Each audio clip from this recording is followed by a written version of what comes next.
A Buffalo man faces a first-degree murder charge for a deadly shooting on Allen Street.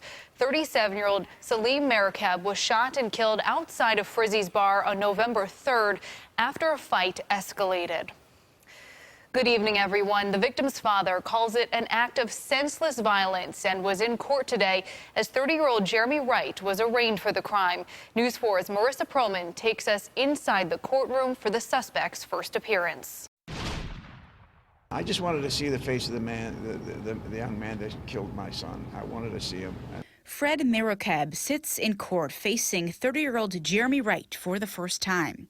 Wright is accused of shooting and killing Merakeb's son Salim after a fist fight turned deadly. It does seem like it was just a ridiculous altercation. Somebody said something, it turned into a street fight, and unfortunately, as we've seen all too often, it elevated to the level of a tragedy. Police say an altercation between Wright and Merakeb escalated on November 3rd. That's when police believe Wright got a gun and shot the victim multiple times. Police credit their SafeCam program and the public for information leading to this arrest. It really does play a key role in helping to, if not necessarily solve a crime, to start putting pieces together so our detectives can work off of it. Wright now faces a felony first-degree murder charge and will remain in city jail without bail until his next court appearance. For the guy to go get a gun and shoot him in the back, the bullet hit his iliac artery.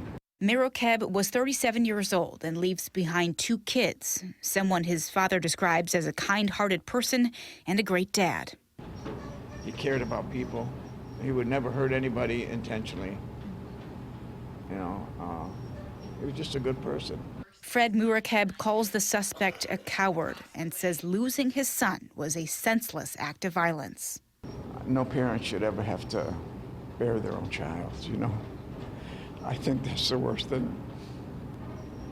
I just can't imagine never seeing my son again for the rest of my life. Reporting in Buffalo, Marissa Perlman, News 4.